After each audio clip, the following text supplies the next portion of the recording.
So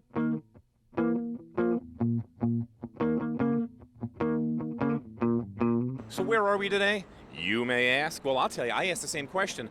Tudor City Place. We're so far east on 42nd Street. You got the East River behind me, Long Island City behind that, the United Nations. I mean, you get any further east, you're swimming here. But Tudor City's beautiful. It kind of reminds me of Stuyvesant Town meets Forest Hills Gardens. These beautiful old Tudor buildings, a lot of park, a lot of air moving around. It's great. And here in Tudor City, on Tudor City Place, Convivio, Michael White and Chris Cannon's newest venture together, the former L'impero, which they've just morphed into a great Southern Italian restaurant. Let's go inside and see what they're doing. That's what we do.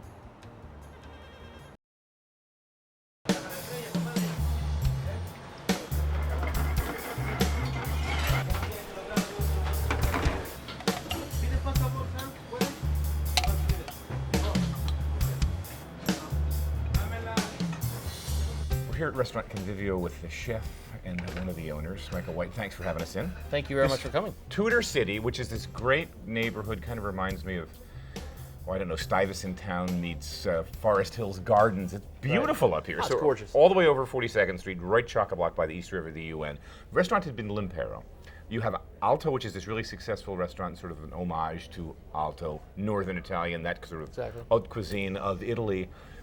You remade L'impero. Tell us about Convivio. What was the concept? Because L'impero wasn't broken. You just wanted to refresh it and do something different. You know, my partner Chris Cannon and I, at the outset of when I came on board a year ago, we had all the intentions of the world of changing L'impero around to do Convivio. We didn't have the name exactly, but we wanted to differentiate the two restaurants from being, this alta cucina, and then we have this restaurant that's a Southern cuisine, which is really dear to my heart because my wife is from Southern Italy. So what we have here is pounded yellowfin tuna with onions, a little bit of pickled red onion, orange, fennel, scallions, and orange vinaigrette. Very, very simple.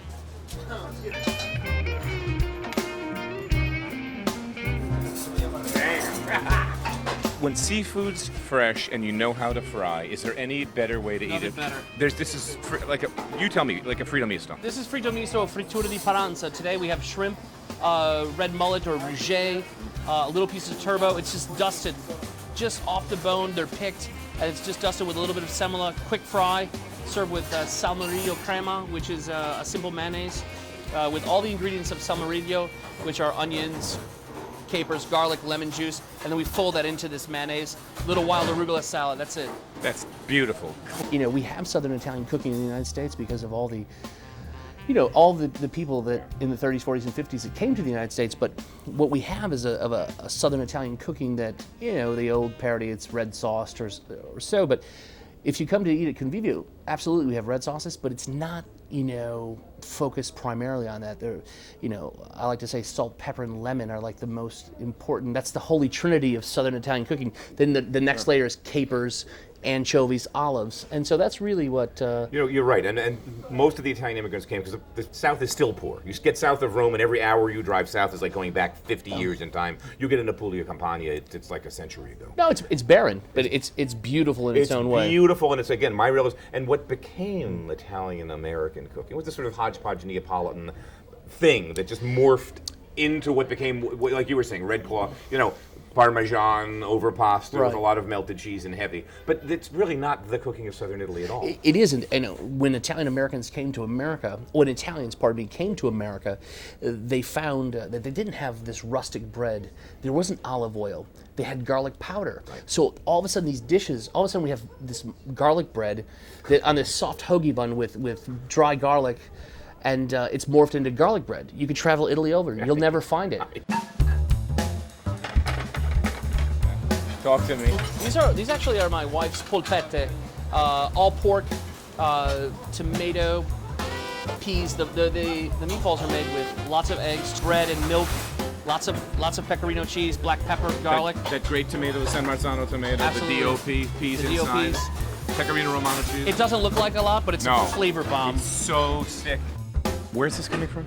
From Campania. This is Avellino, is south of Naples. Well, at Convivio, we don't ever, in both restaurants, we don't believe it can be exclusively Italian wine because we're in a cosmopolitan city, New Yorkers, and they want to have a bottle of Merceau or a Chablis or a Grüner Veltliner or whatever, we have those available. But we do here, we're trying to introduce people to the wines of Campania, the wines of Sicily, the wines of Puglia. So one more time, where's this coming from? From Campania. This is Avellino is south of Naples. Beautiful area, inland.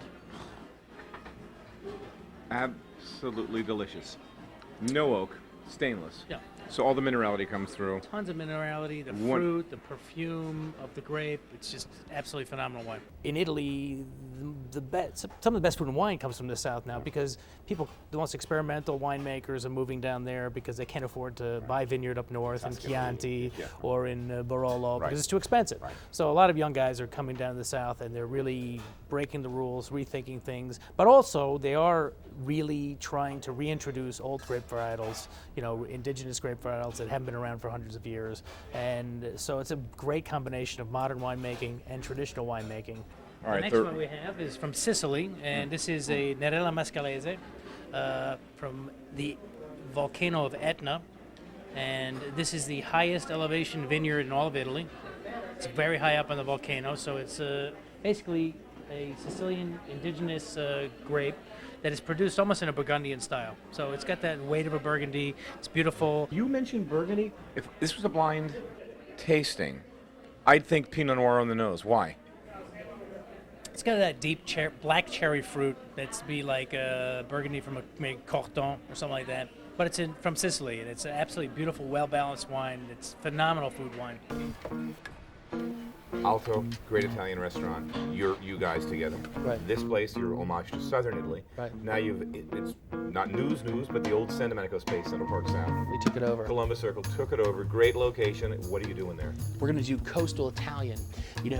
Whether we're going to do southern, northern, the islands, everything together.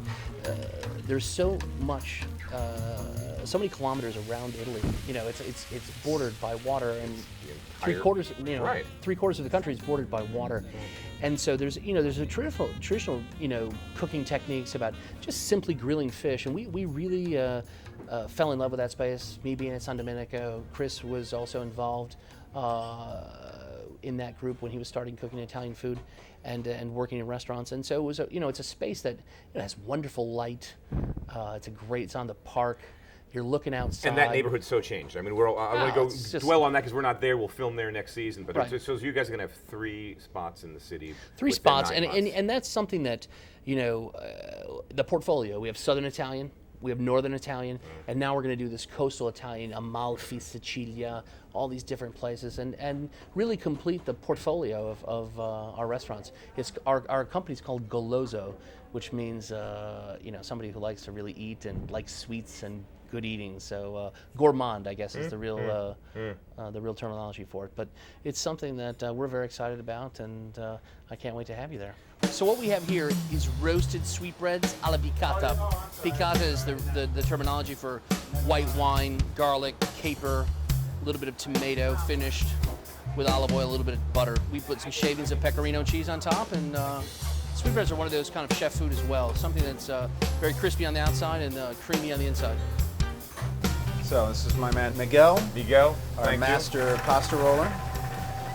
And we're going to make some fusilli today, which is something we serve here at the restaurant with a Neapolitan pork shoulder ragu. Runs it through the machine to get it to the right thickness for himself. So he's got the thickness that he wants on the sheet side. Now he's cutting it into lengths. Cut it into lengths.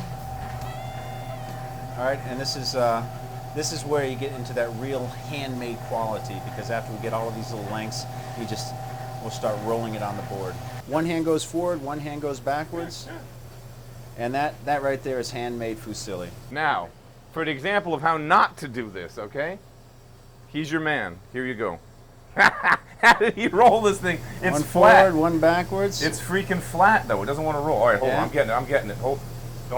Don't be Take laughing. some time. Don't be laughing. Just keep going. You hold one end and do one a little bit more. Yeah, then you kind of had And this then the other going. side. Oops, and mine broke. All right, you know what? Grazie mille. There you go. Yeah, yo. That's why Miguel is the maestro. This is a different kind of fusilli. Oh, look at this. He's gonna fix that for you. You know. we don't want to waste. That's why I'm on camera eating and not back here cooking anymore. All right, so with this pasta here, we do a Neapolitan pork shoulder ragu. So basically, we just take these beautiful Hampshire pork shoulders. Okay. We dice them up, saute them really, get some nice brown on them. Red wine, tomato sauce. We cook that all down. Again, very simple. Lots of garlic in there, a little bit of chili flake. A little bit of time. It's going down slow. It's gonna slow. cook, yeah. Once you get it in there and sauteed, you're cooking that for like an hour, 2 hours almost. Like a braise. Yeah, exactly. All right, and then so what you get, We end up with that luscious is looking. this ragu right here. All right, so you got that pork, then all the flavor of the pork cooked down into tomato sauce. Whose tomatoes are you using, guys? We're actually getting some imported DOP San Marzano yeah. from Nocerino, Beautiful. and exclusive now. So with these pastas, we get in some salted water. Classic pasta cooker, boiling salted water, fills itself up all night. You add salt, Absolutely. a little bit of broth, and shit. Just let it out just a little bit, yeah. So can reduce, and then when we add the pasta to it, it has a chance to kind of cook with the pasta and let the sauce kind of absorb some into the layers of the pasta. And with these fresh pastas, the great thing about them is they don't really take that long to cook. You get it in the water, it starts coming up to float, it's ready. It's done. All right, bring it up, let the water drain, get it in there. Toss it through, and then you let it cook into the sauce some, so the sauce really starts to grab onto those noodles. Just gonna add a little bit more of our tomato sauce into there. So again, it's the same San Marzano tomatoes. We'll get some olive oil in there too, and that just kind of, the olive oil kind of helps to emulsify in there and enrichen the sauce some. Lipids are welcome everywhere. All right. Now what's this? What's this magic ingredient? Touch of butter. Touch of butter. We were talking. Come on, lipids. It's all about mouthfeel and flavor. All right, so this sauce is almost down where we need it. What we like to do to finish this is we take a cheese called caciocavallo, Yeah. which is, again, cheese from Campania. It's cow's milk. It's like a mozzarella that's been aged. So again, it just has that kind of terroir that you're sort of looking for to bring all the flavors together.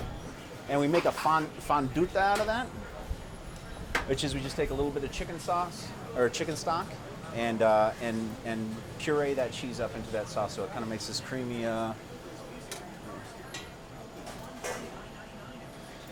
Just a creamy cheese sauce. That's for a creamy cheese sauce that's just going to finish. Just got to come out a little bit of chicken stock liquefied. Exactly. All right, and then so to finish up the pasta, throw a little parsley in there. A little bit of cheese. What kind of cheese? That's a pecorino and Parmigiano so mix. cheese milk. Yeah. Yeah, I like that with tomato sauce too. All right, and there you go. Beautiful. And then we plate it up.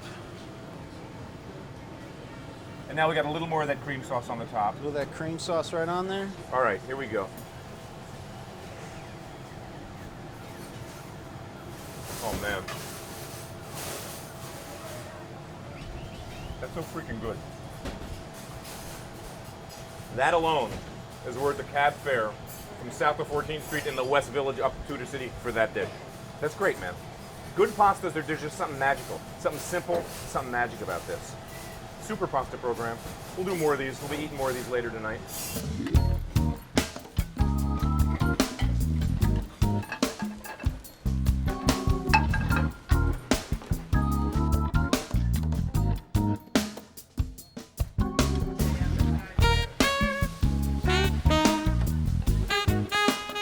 We're here with Chef Bianco, the big boy, on the line, coming back. Thank you. What are these guys? These little hand-rolled, what are they? These are called ciccatelli, which are small cavatelli. Look at how soft this is. You see that?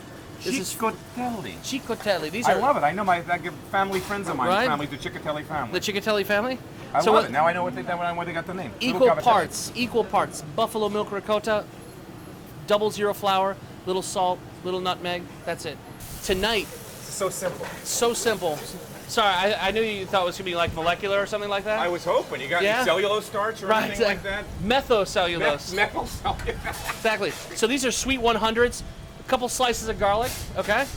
Right. Pepper flakes in there. Yeah. We've kind of caramelized them a little bit. All right. Couple drops of water. pasta water, okay?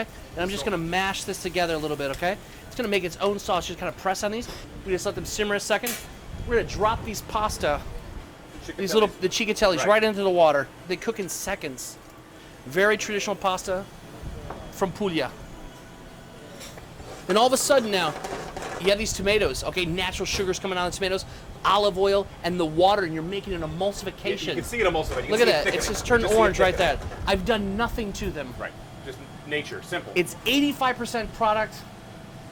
What is that, 15% technique? At least 50%, yeah, because you and I measured in Exactly. right?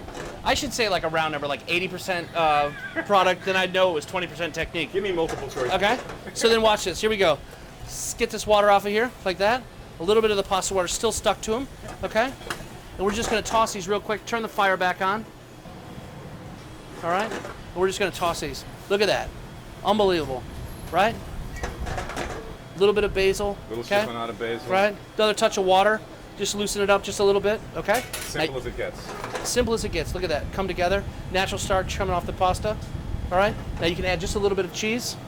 And again, Okay. you're using the Pecorino Romano cheese, which is very typical in the South. Up north, right. they like Parmesan with everything, even Parmigiano. tomato sauce. But in the South, it's sheep's milk cheese. That's from right. Rome South. Look at that. Now you take it off the flame, never put it back on because the proteins won't get grainy. Okay? Now it's gotten stuck together just a little bit. Another touch of water. Unstick them. Unstick them. Going right to the bowl. All right, to the bowl. Hold that spoon. That's the Mikey spoon. Okay? Special Doesn't at get- Convivio tonight. Any simpler than that. And Okay. you know what? Typical Italian cooking. There you Great go. Ingredients, keep it simple. That's it. 3 ingredients.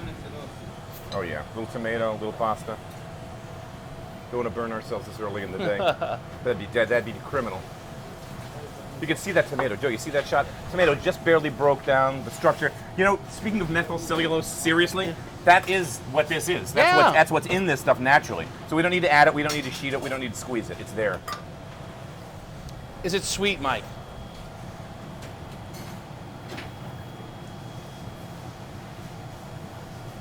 The only complaint I have with this restaurant is there's too many freaking good options. Right? There's too many options. Every time I come here, it's like, oh, there's like 12 pastas and I have to pick like just 2, just 3. This is ridiculous. This is just great. Right. Just seasoned, perfect, not overly cheesy, not gooey. And again, look at the sauce just weeping out at the bottom of the plate here around the edges. The orange sauce. Little lié, little starchy water, little oil. Bingo.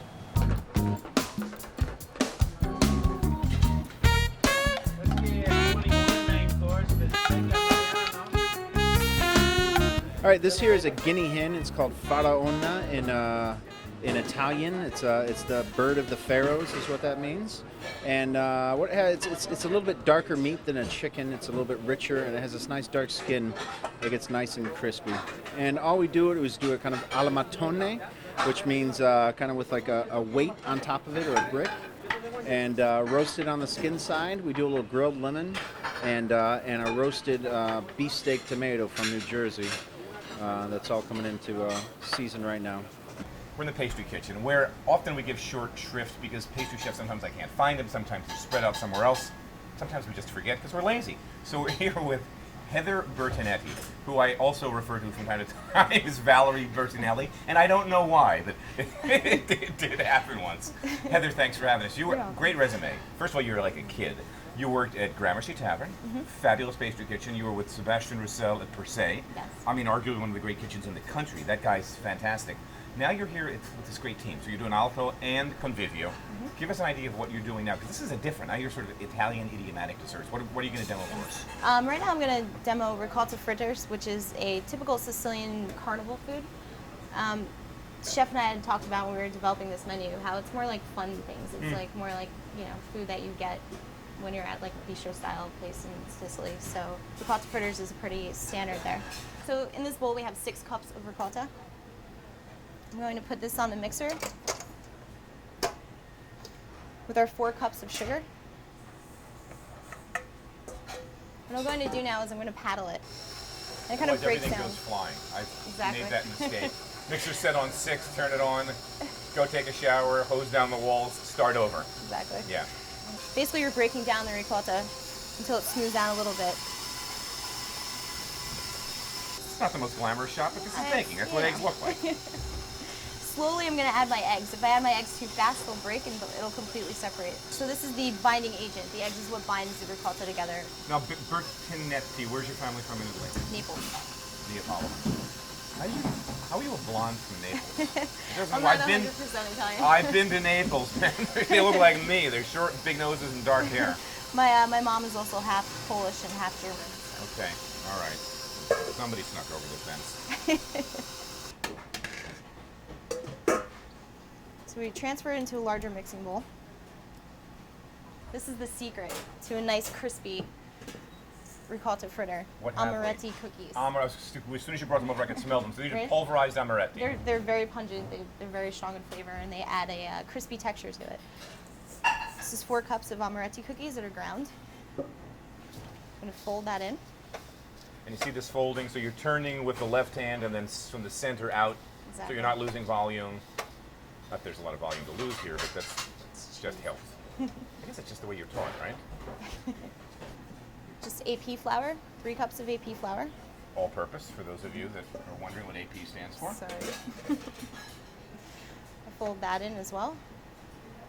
And now if we were to fry these just like this, they would completely be flat and like hockey pucks, so we add baking powder, 1/8 of a cup of baking powder. This is where I always have trouble. Oh, I do the quart container trick. Yeah, Works I really don't well. know. This is when things get really bad. With me and piping bags, it's just bad. A nice sized hole. So that'll Squeeze give you them the out. little. All right. Here we go.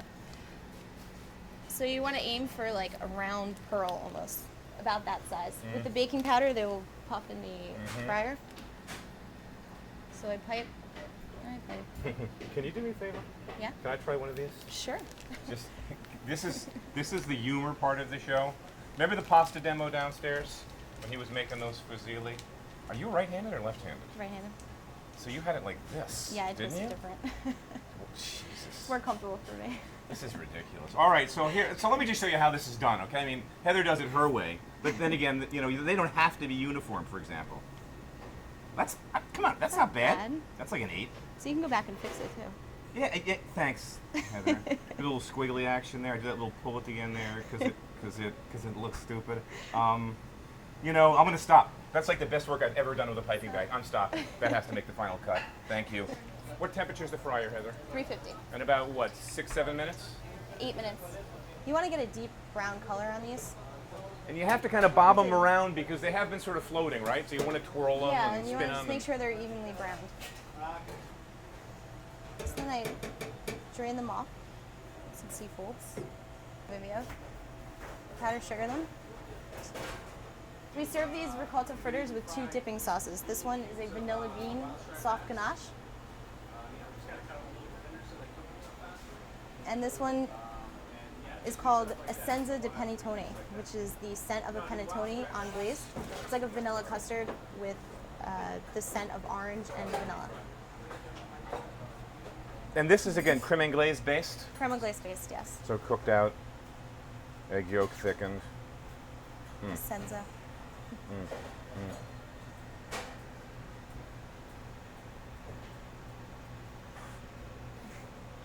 That's like ridiculous. They're good. Oh. First of all, you got the amaretti from the cookie. So you've got that almond that comes from the inside. Then the orange, the creme anglaise. It's creamy in the middle.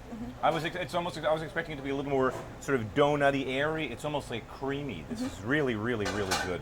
I have to have another one with the chocolate. Sorry.